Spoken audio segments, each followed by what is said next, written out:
Metta can be very challenging. I was leading a retreat over this weekend with a group of activists,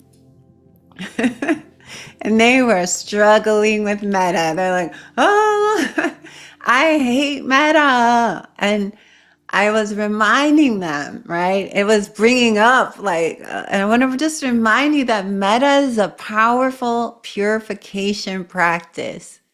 You could be sitting there doing metta, and all of a sudden the mind turns to hatred, anger, fear. It could actually bring up a sense of being numb and also sadness. And so when we were doing these practices, I noticed that sadness was getting evoked in people because we spend our lives very much, a lot of us who have big hearts, we spend all the energy external, right? We love our cats. We love the people across the world. We love all the projects we're invested in. We are servants. We love to serve. But then when we try to sit down and do these heart practices for ourselves, we start to see the real walls there. And that can be really frustrating at times, really painful. Like just the thought of sitting down and doing metta can make some people scream, right? And there's just go out of their body. They can't do it. Can you just the simple practice of just wishing ourselves well? So that's a really big disconnect, everyone. So if you're noticing that that's happening to you, where you're in the middle of it and you're like, oh, when is this going to be over? I'm done with this. I hate it. Why did I come? Or this anxiousness or this restlessness, or all of these are aspects of the practice really working for you. I know people don't want to hear that. I actually think that's a good thing, right? Because anything that's not metta is coming up to be purified, right? Anybody who takes this vow, I'm going to live with an open heart. Wow, watch out, be careful, right? It's like, oh, really? It's almost like the universe then enters into a game of test. Like, how much do you want to open your heart? How about this? How about this? Right? And we just keep being met with obstacles. Are we keep being met with aspects of ourselves that aren't integrated? Right? Things we think that we're rooted in compassion, and then all of a sudden we see these places that show us where we have some limitation, right? Or where aspects that are not integrated. And so I say that it's a good thing to see them, because when we see them, then we have more clarity on what we're working with. So the harder the practice, the bigger the payoff. And when I was leading metta retreats at Spirit Rock for many years, I literally, before coming to the retreat, we would do the retreat for 7 days. And the retreat managers would be like, oh God, here's the metta retreat with Spring doing all, like, because the retreatants would be so fiery and stirred up and emotional, and they would often be coughing, getting sick, demanding to be taken to the ER. Something's wrong with my heart. I'm having palpitations, throwing up, full shamanic breakdowns would be happening. And they'd be like, why your retreat? This is so intense. And it looks on the outside so simple. Our eyes are closed. We're saying the mantras. Why is it so evocative? Right? Because we are working with universal life force energy. We are bringing in this universal intelligence, this energy. Metta is the frequency of what they call the Brahma Viharas, which means the divine vehicles. We are more aligned with spirit when we are doing metta.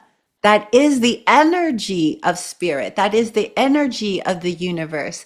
That is the energy of the enlightened mind.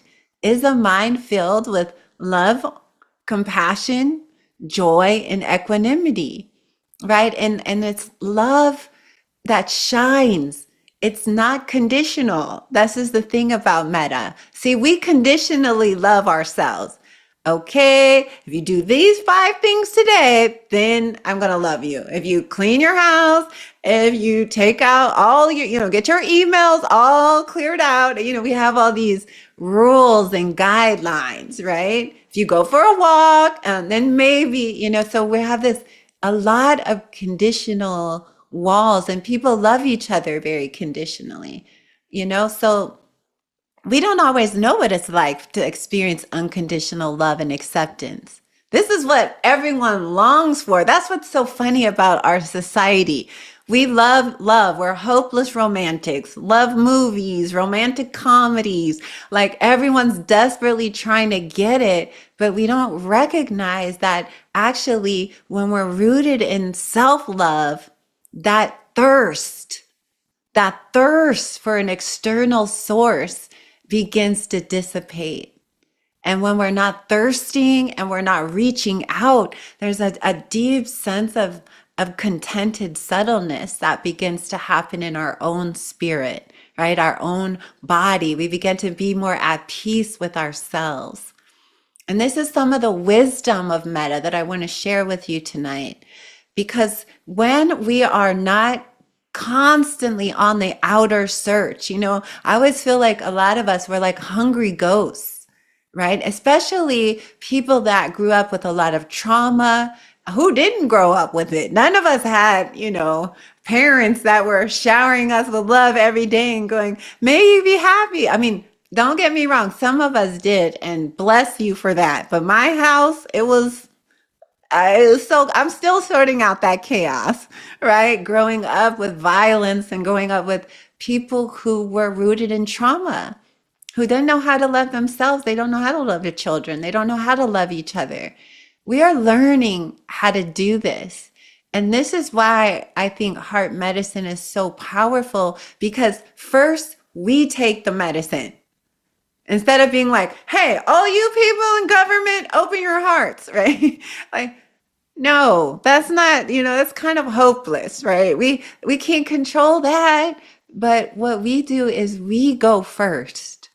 We root down and get an understanding of what is this unconditional love? How do I work with this? And the powerful thing is that when we start being able to send this metta in a more clear way, when we really start to see ourselves in it, and we start to see the beauty, we start to see ourselves through the eyes of Kuan Yin, this great contentment begins to build in us. And that's the solidity, that's the resiliency.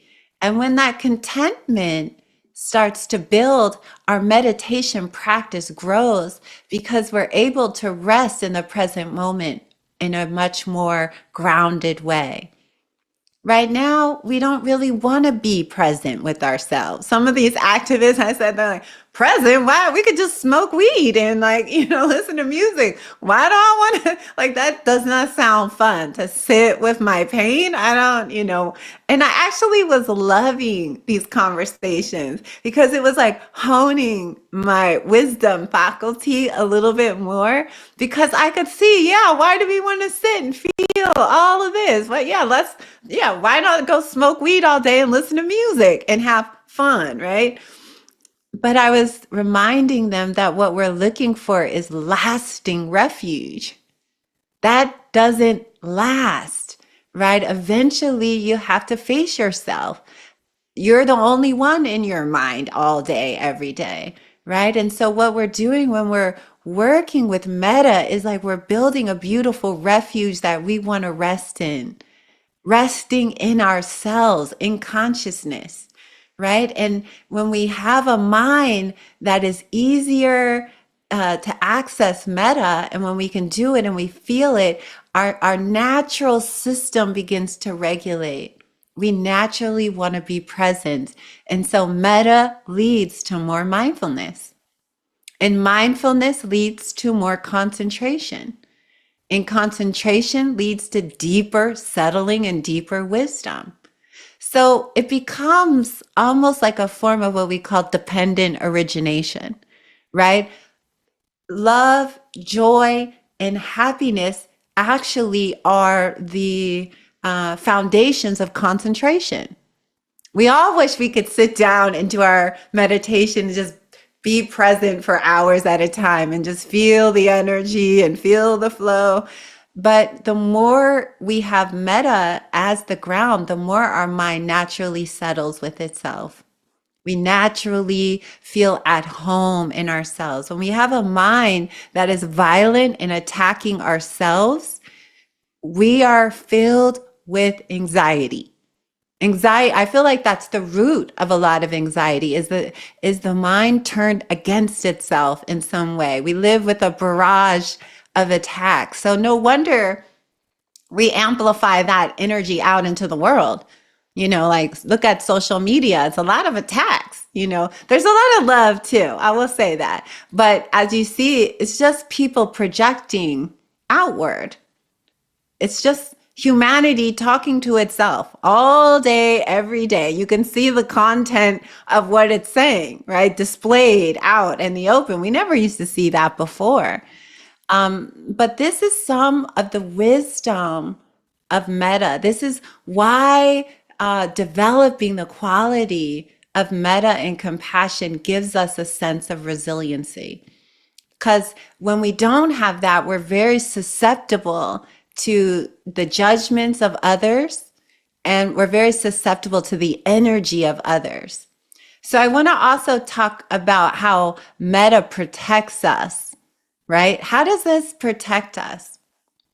So when we don't have a lot of loving kindness for ourselves, and I'm talking about self-love right now, because we can act one way for other people, but if it's not directed at ourselves, it's not whole, it's not complete. Our work isn't done. So how metta protects us is, I always say, my love and compassion give me natural boundaries. Right? I don't have to effort at boundaries. When my mind's rooted in love, something's coming this way and my body just goes, nope, sorry, not that way. No, no, no, no. Right? It naturally creates the boundary. When we don't have metta, we don't know where our boundaries are. We can't feel them. The self-love is like, honey, wait, don't go down that lane. No, no, no, no. You went down that lane. Remember what happened? It's like, oh, thank you, love.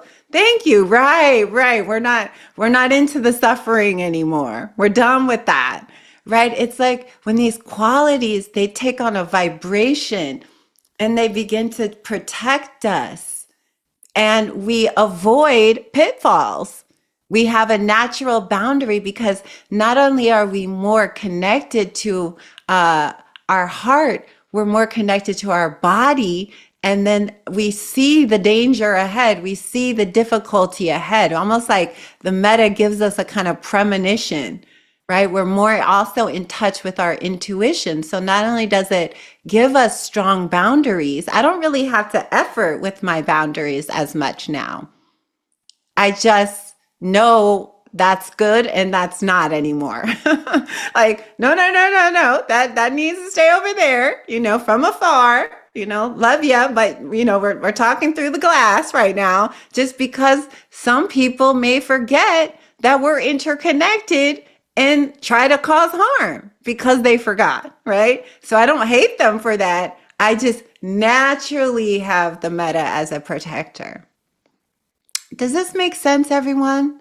The stronger you have more of the metta, the less you have to worry about enforcement of the boundaries. It'll be a natural movement of the heart. Your heart will protect you because it's alive and feeling the energy of the moment. Okay? So the other wisdom faculty, which I was kind of alluding to, is that when we're rooted in our heart, this is the wisdom of the metta now, the more we are rooted in the heart, the more we are able to access intuitive power and wisdom, right? Because again, the energy of the heart is the same frequency as the Buddhas, the Bodhisattvas, Krishna, Shiva, all these energies of love. They're more what we would call 5D, right? I always say love. If for people who tell me, I want to be in the 5D, open your heart, right? That's the frequency is love and compassion. It's that's all it is. You don't have to try to get on a spaceship and go somewhere else. All you have to do is stay here. Not easy, everyone. Let me say that. Not easy. Stay here and open, right? That's a state of mind. So when we're resting more in the heart, we have a lot more capacity to experience and access our own intuitive wisdom, right? We're more awake to synchronicities, right? We're more connected to grace, right? The more we're connected to the heart, we're also more connected to the magic of this human life. It's almost like the frequency of love takes us daily on a little adventure when we can access it, right? We feel that feeling of aliveness, of connectedness to all of life. And it's like when we open the heart, we're opening that satellite dish.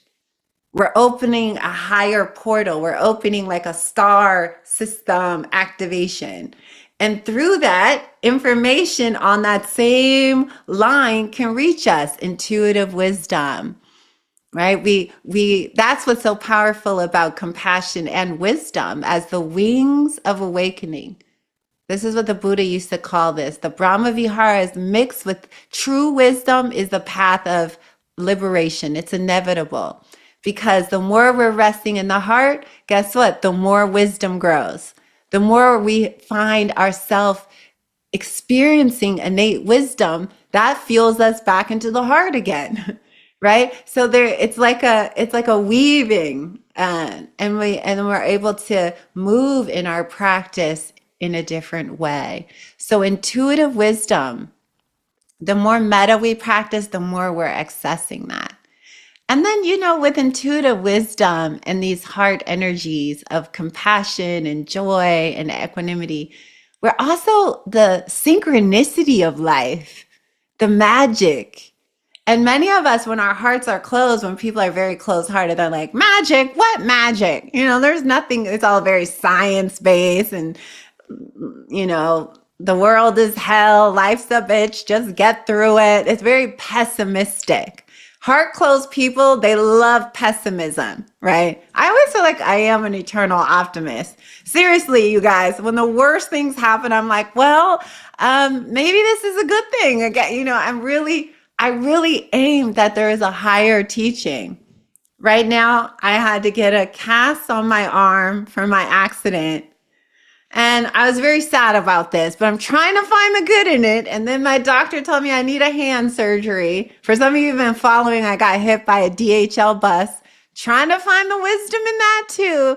But I was just like, okay, I keep going, right? Is this how I find my own resiliency? All right, let's do it. One arm, two hands out.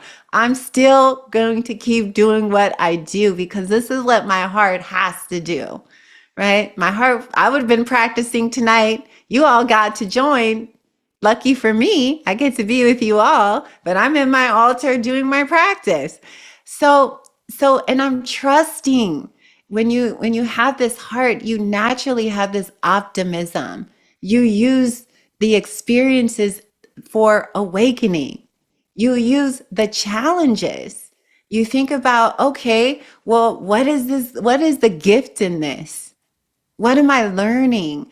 And then the synchronicities and grace, when we have that openness, it's like we kind of live in that field of hope and prayer and trust and grace, like divine grace.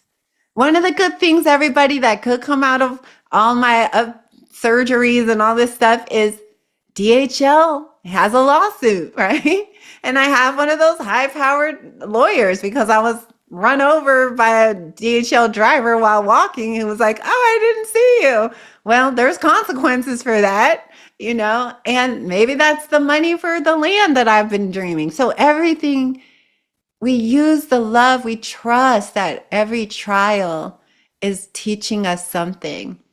And we learn and we trust through the synchronicities and grace. Every prayer is being heard right now. Every prayer, every heart prayer. And so we learn how to really trust that. We learn how to live from that. So much of my work over the last couple of years has been with Harriet Tubman. As I wrote one book, I could write another filled with all these new messages. Harriet Tubman 5D. And so much of Harriet Tubman's work was so rooted in grace, prayer, and compassion. I mean, these unbelievable journeys, right? Through war zones, through getting people, on the Underground Railroad, getting them out, walking to Canada, I mean, all through everything. But there was this flow of this unceasing prayer. And Metta gives us access to that, right? The heart prayers that you put out, they are received. They are amplified right now. They are heard. And we start to trust that. So this is some of the heart wisdom that comes through the metta. We don't just think of metta as just oh, that's just a easy love practice. All these hippies are doing that. No, the greatest masters ever alive on this planet spent so long. Any being who's awakened has spent many, many, many lives working on the heart chakra, learning how to love. And we have to relearn this. We didn't grow up with this. We are learning how to love. I feel like that's what's happening with this great turning, right? We're in the tsunami of greed, hatred, and delusion. It feels devoid of all love and compassion. Well, as we hold that frequency, we are relearning. If we don't love ourselves, how could we possibly love all beings in the deepest way, right? We are learning. We must love ourselves first. So it's not selfish. In fact, you could spend the rest of your life practicing this, and that would be a great blessing to all of us because we are connected. We are the ecosystem. We are cells in the mind of this incredible being of consciousness. We're all vibrating. It's a echo chamber. It's a amplifier, right? And so your love affects my love and my love affects your love. So the more you practice for yourself, the better you're going to feel and the more wisdom will begin to awaken in you. These are the great truths. These are the practices of the great beings on this planet. These are what we are rooting ourselves down into. So the last thing also I wanted to mention about the heart wisdom, and then I'd love to take some questions if you all have some questions, but I want to also talk about the heart as it gives us this capacity for equanimity too. And equanimity is knowing how to hold the suffering of the moment. We are being asked right now to hold enormous suffering, right? As we go through these periods of change, because the honest to goodness truth is we cannot change what's happening on the other side of the world right now. We're not that powerful, right? So we're being asked to actually bear witness, but the mind can't bear witness. Only the heart can do that, right? Only the heart can open itself to this tremendous joy and the sorrow, right? This great, what can feel to some like a spiritual opening, but also this destruction. So we're being asked to learn equanimity. How do I be with the sorrows and the joys of life right now? How do I go? Today I felt this tremendous grief, right? And I feel the grief. And then an hour later, I'm laughing again and I'm outside and it's the first sunny day we've had in Atlanta in a long time. And I'm like, oh, look, it's squirrels jumping outside, right? It's like we're holding this grief and then we're seeing squirrels jumping or our dog or our beloved. Like this is what is a mature heart, a heart that holds everything and it doesn't shut down the joy and it doesn't shut down the grief. it holds it with a kind of balance that it says this too is this human life. This is life. This is what is happening. And we don't turn away from any of it. And when we feel like we're looking down too much in sorrow, we have to remember to look up and see the sun and see the stars and see the trees and the birds and the magic of life, even in destruction. There's something that can never be stopped, right? It's always moving. This is the great heart's wisdom to us. We actually have capacity. I'm being asked to hold tremendous amounts, and so are you. So is humanity. We're being asked to hold. And for those of you who could go out and bake bread and serve others, and that's what we're trying to do, create temples and help activists with resources, and we in small ways, in big ways, with great heart, we try to put out the fires right around us, right? But the biggest fire is this one in our own heart, how we love ourselves. That is the biggest fire. That is what you came to earth to heal. How we relate to our own sense of self. This is the spiritual labor, the hardest thing you ever did. When people talk about wanting to be a badass, I'm like, oh, you want to be a badass? Try opening your heart to everybody. Until you could do that, don't try to act tough with me. I feel like that, right? So easy to be a bully, right? What? There's no work in that. That's easy. 2-year-olds can do that, right? That's not hard, but to open your heart and be that vulnerable, raw, real, just alive being, feeling. Yeah, there's not a lot of people doing this all the time. And so we're one of them. We're learning, and all the wisdom that comes through just this opening and holding and trusting and allowing. So this was the wisdom of the heart, everybody. There comes great gifts with it, and it may feel like hard work at times, but I wanted to inspire you not to give up on yourselves and one another. We need this heart spirit alive, and the more we're practicing, the more we're like, I always see this energy of like when you see those emergency rooms and people come in and they're going like on those ER shows or whatever. They're like, are they alive? And then everyone's like, get those electric shocks. And they're like, I feel like we're doing that with the planet. Like, shock open the heart. So, like, this is the highest work that we can do because the heart has its own protections built. So all we have to do is keep awakening it, and we're going to know how to act. We're going to know how to respond. We're going to know what to do. And that doing will be clear. It will be alive, and it will be rooted in deep wisdom. And so that's very important, is before we act, we root. And then that action becomes much more amplified and powerful and meaningful, right? And in the meantime, we're practicing in any way we can, loving each other, loving ourselves,